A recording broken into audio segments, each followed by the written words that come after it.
Hello students, study है with math channel में आप सभी का स्वागत है। लास्ट टाइम हम टॉपिक कर रहे थे रॉबर्ट टॉपिक, जिसके अंदर उसके हमने कैरेक्टरिस्टिक्स एंड गोल्स को डिस्कस किया था, राइट। आज का जो टॉपिक रहेगा वो होगा एप्लीकेशंस ऑफ रॉबर्ट, कि रॉबर्ट्स का यूज किस किस फील्ड में किया जाता है, क्या उसकी एप्लीकेशन एरियाज है और क्या उसकी एप्लीकेशन है। ठीक है, तो फटाफट से वीडियो को स्टार्ट करते हैं और देखते हैं कौन सी एप्लीकेशन हैं रॉबर्ट की। फर्स्ट आती है and vehicles and the car factories. जो व्हीकल बनाने वाली कार की जो फैक्ट्रीज होती है वहां पर यूज किया जाता है रोबोट्स का। कैसे यूज किया जाता है? They can B use in the precious cutting. कहाँ पर? कटिंग करने में, ऑक्सीजन कटिंग में, प्रीशियस कटिंग में एंड लेजर्स में। जहाँ पर पर्सन जो होते हैं उनको काम करने में थोड़ी मुश्किल आती है, डिफिकल्टीज आती हैं, उनकी हेल्थ इश्यूज जो है वो क्योर हो जाते हैं, जिसके कारण से एक न्यू मेथड निकाला गया कि इन एरियाज में ये भी तो हो सकता है कि रोबोट्स काम करें। ठीक है, उससे भी तो प्रोडक्टिविटी इंक्रीज होगी। रोबोट्स को तो कोई इफेक्ट इतना होगा नहीं, बट ह्यूमंस की हेल्थ पे इफेक्ट होगा। जैसे लेजर है, ऑक्सीजन कटिंग है, इन सब में क्या हो सकता है, जो ह्यूमन है उनकी हेल्थ पर इफेक्ट पड़ता है। इसी कारण से यहाँ पर किसका यूज करने लगे हैं? रोबोट्स का। नेक्स्ट आता है इन मोबाइल फोन्स। मोबाइल फोन्स में कैसे यूज होता है? Mounting the circuit on electric device. ठीक है, मोबाइल फोन में भी कैसे बहुत सारे ऐसे फीचर्स हैं, जैसे कि एग्जाम्पल लेते हैं हम, एक्शंस का फीचर है कि जैसे आपके पास अभी मोबाइल नहीं, आपके हाथ में नहीं है, आप खाना खा रहे हो, किसी और काम में बिजी हो, फोन आपके सामने रखा है, तो आप किसी न किसी जेस्चर के थ्रू फोन को पिक कर सकते हो, फोन को कट कर सकते हो अगर किसी का कॉल आ रहा है तो। ठीक है, फोन को अनलॉक कर सकते हो, फेस रिकॉग्नाइजेशन करवा सकते हो लॉक लगाकर, फिंगरप्रिंट्स लगा सकते हो। तो ये सब क्या है? जरूरी नहीं है रोबोट का मीनिंग जीता जाता है, ऐसे ही रोबोट होगा जो ह्यूमनॉइड हो, ह्यूमन की तरह दिखेगा, ह्यूमन की तरह काम करेगा, जरूरी नहीं है।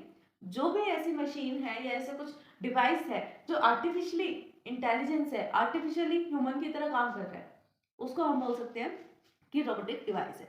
ठीक है, जरूरी नहीं है कि वो एक ह्यूमन की तरह ही दिखे, जो ह्यूमन की तरह दिखेगा वही एक रोबोट है, ऐसा नहीं है। अलग अलग टाइप की मशीन होती है, अलग अलग टाइप की डिवाइसेस और रोबोट्स होते हैं। ओके, नेक्स्ट आता है मेल डिलीवरी। मेल डिलीवर करने के लिए, mail delivery to and various mail station throughout the world in a large corporation. अब जैसे कि बड़े बड़े कॉर्पोरेशन होते हैं, अलग अलग टाइप के बड़े बिजनेस होते हैं, वहां पर अगर एक ही मेल बहुत सारे पर्सन को फॉरवर्ड करना है, ये तो एक छोटा सा एग्जाम्पल है कि फॉरवर्डिंग करनी है हमें एक मेल, तो वो कौन कर सकता है? रोबोट भी कर सकता है। ठीक है, क्योंकि इतने सारे आईपी एड्रेसेस को याद रखना, आईपी एड्रेसेस नहीं तो कम से कम ईमेल आईडी को याद रखना डिफिकल्ट है। ठीक है, चाहे आप कितना भी डेटा स्ट्रक्चर्स करना बनाकर रख लो, कितने डेटा को कलेक्ट करके रख लो, बट बाई चांस हो ही जाती है। अगर नंबर ऑफ हमारे पास ईमेल्स ज़्यादा हैं तो उस टाइम पर हो सकता है कि ह्यूमन से मिस्टेक हो जाए, बट अगर उसके अंदर डेटा सही है, उस नोट्स में डेटा सही है, जहाँ पर हमने डेटा को कलेक्ट करके रखा है वो रजिस्टर में डेटा सही है, तो जो रोबोट होगा वो करेक्ट एड्रेस ही डालेगा और सबके पास वो मेल फॉरवर्ड हो जाए। मेल फॉरवर्डिंग का एग्जाम्पल था, बट यहाँ पर क्या है कि मेल डिलीवरी के लिए इसका यूज किया जाता है। टू हेल्प पुलिस, पुलिस की हेल्प के लिए। अब पुलिस की हेल्प के लिए कैसे यूज किया जाएगा? To assist the police and swat down in the dangerous situations. जिस सिचुएशंस में कुछ ऐसी सिचुएशन होती हैं पुलिस में या स्वैट्स में जो डेंजरस सिचुएशन है, तो उनको असिस्ट करने के लिए, उनकी हेल्प करने के लिए रोबोट को यूज किया जाता है। They can be sent to the sense a draw file, open the door. जैसे कोई फाइल ड्रॉ करनी है, कुछ किसी की पिक्चर बनानी है, नॉर्मली जैसे आर्टिस्ट होते हैं ना, पुलिस वगैरह के पास ही काम करते हैं मोस्टली, हमने देखा है। तो उसमें क्या होता है कि किसी के अगर हमें किसी भी चोर को, थीफ को कैच करना है, सपोज करो, या क्रिमिनल को कैच करना है, तो उस टाइम पर आपके पास उसकी कोई पिक नहीं है, कोई कुछ नहीं है उसके बारे में डिटेल, तो जिस भी पर्सन ने उसको अगर देखा होगा ना थोड़ा सा भी, तो उससे मिलते जुलते वो उसके फेस फेस जो होता है ना, उसकी बॉडी स्ट्रक्चर को बताने का ट्राई करते हैं वो पर्सन। और जो आर्टिस्ट होता है, ड्राइंग आर्टिस्ट, वो उसका पिक, उसका पोर्ट्रेट बनाने का ट्राई करता है। Most of the time mix, मतलब मिलता जुलता ही बन जाता है, ऐसे ये नहीं कि नहीं, क्योंकि वो आर्टिस्ट जो होते हैं परफेक्ट होते हैं। उसी तरीके से इसने यहाँ कहा गया अगर कोई पिक्चर ड्रॉ करनी है, डोर को ओपन करना है, या फिर एनवायरमेंट को चेक करना है कि क्या व्यू पॉइंट है इस टाइम एनवायरमेंट का, तो इन सब काम में रोबोट जो है वो पुलिस को असिस्ट कर सकता है। नेक्स्ट पॉइंट आता है इन मैन्युफैक्चरिंग। मैन्युफैक्चरिंग में कैसे हेल्प होती है? To help make stuff faster and with more quality control. अब देखो, जहाँ पर मैन्युफैक्चरिंग हो रही है, मैन्युफैक्चरिंग में कुछ चीज़ बन रही है, अब वो हार्डवेयर पार्ट भी हो सकता है, राइट, कुछ ईट खाने से रिलेटेड चीज़ भी हो सकती है, कोई क्लॉथ भी हो सकता है, मैन्युफैक्चर हो रहा है, जिस वो चीज़ बन रही है। मोस्टली जो मैन्युफैक्चरिंग वर्ड का यूज़ किया जाता है वो फूड के लिए, हार्डवेयर पार्ट के लिए ही किया जाता है, क्लॉथ्स वगैरह के लिए इतना नहीं किया जाता जहाँ पर इनका यूज़ होता है। फैक्ट्रीज वगैरह में ये मैन्युफैक्चर होता है। तो फैक्ट्रीज में कौन काम करता है? वर्कर्स काम करते हैं।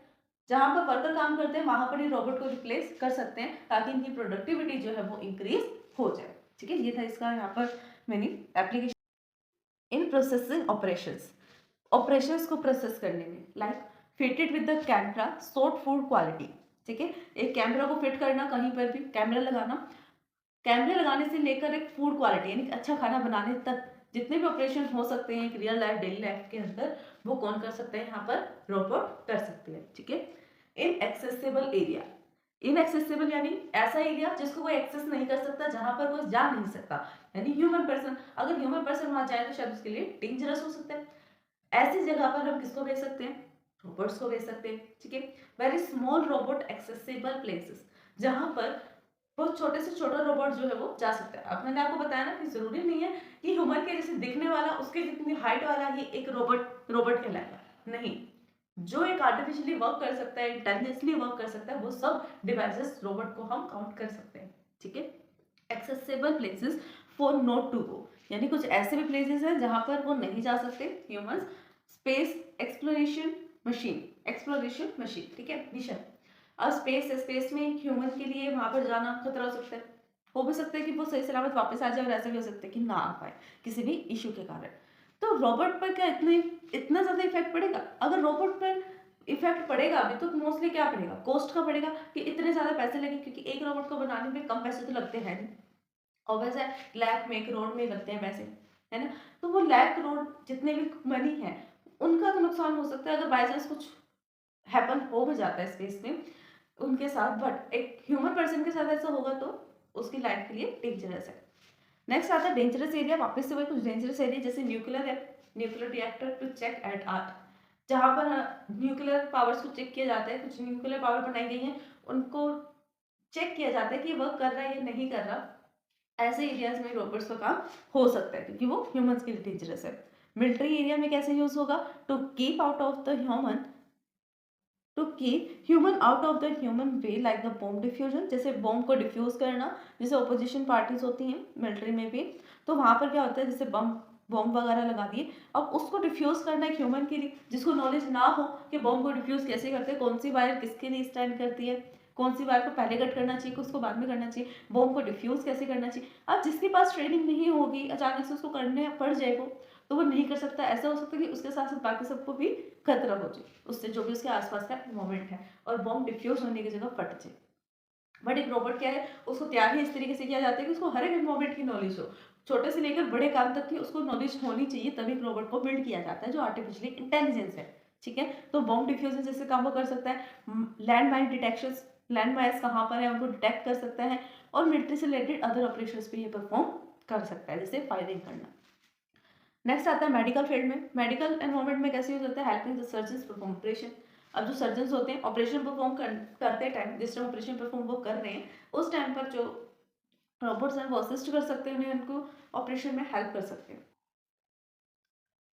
टू असिस्ट डिसेबल पीपल, जो पीपल डिसेबल हैं उनकी हेल्प कर सकते हैं। कोई किसी को सुनने में प्रॉब्लम हो सकती है, किसी को चलने में प्रॉब्लम हो सकती है, किसी को देखने में प्रॉब्लम हो सकती है, किसी को बोलने में, किसी को स्मेल करने में, अलग अलग टाइप के डिसेबल पर्सन हैं। ठीक है, तो उनको ये हेल्प कर सकता है। To help the disable with the use of control and artificial limbs. Artificial limbs means artificially वो पार्ट को ऐड कर देना। सपोज करो किसी पर्सन का एक्सीडेंट होगा और उसके जो हैंड है उसके पास नहीं रहे, बस हैंड जो कट कर दिया गया, तो आर्टिफिशियली वो हैंड लगा सकते हैं, जिससे किसी को ये फर्क ही ना पता लगे कि आर्टिफिशियल वाला हैंड कौन सा है, नॉर्मल ओरिजिनल हैंड कौन सा है, ताकि वो अपने काम को कर सके। ऐसे लेग्स के साथ भी किया जाता है, और भी ऐसे पार्ट्स है जहाँ पे ये यूज की जा सकती है technology. To assist disable person ये हो गया। नेक्स्ट है to help the market their product. Market में अपने प्रोडक्ट की हेल्प करना, जैसे होंडा रोबोट है, वैक्यूम रोबोट्स हैं, are use to market their product, यानी अपने प्रोडक्ट को बेचना। एक रोबोट है जो बाकी रोबोट्स की क्वालिटी फीचर्स बताकर मार्केटिंग कर रहा है, उन जो अदर रोबोट्स है उनको बेच रहा है। ठीक है, to find out what they are capable of doing, अपने अंदर ये चेक करना कि मैं किस काम की कैपेबल हूँ, ये एक रोबोट में हो सकता है। In universities and the research organisations, ठीक है, कहाँ पर होता है, जैसे यूनिवर्सिटी और रिसर्च ऑर्गेनाइजेशंस में। यहाँ आता है इन टॉयज, टॉयज बनाने में, बच्चों के लिए टॉय बनाने में जो रोबोटिक हो, जैसे रोबोट कार होती है, रोबोट गेम होती है, उसी टाइप के टॉयज को बनाने में भी इसका यूज किया जाता है। ठीक है, तो सर से ये था हमारा आज का टॉपिक। आज हमने डिस्कस किया व्हाट आर द एप्लीकेशंस या application areas of the robot, कि कहाँ पे किस किस जगह पर कैसे यूज़ किया जा सकता है रोबोट्स का और कहाँ पर यूज़ होते हैं। आई होप कि आपको वीडियो समझ में आई होगी, each and every point clear होगा, वीडियो हेल्पफुल लगी होगी। अगर फिर भी इस वीडियो को समझने में आपको कोई भी डाउट आता है देन आप हमें कमेंट कर सकते हैं। वीडियोस अच्छी लगी तो लाइक शेयर कमेंट करना ना भूलें। Thanks for watching my video.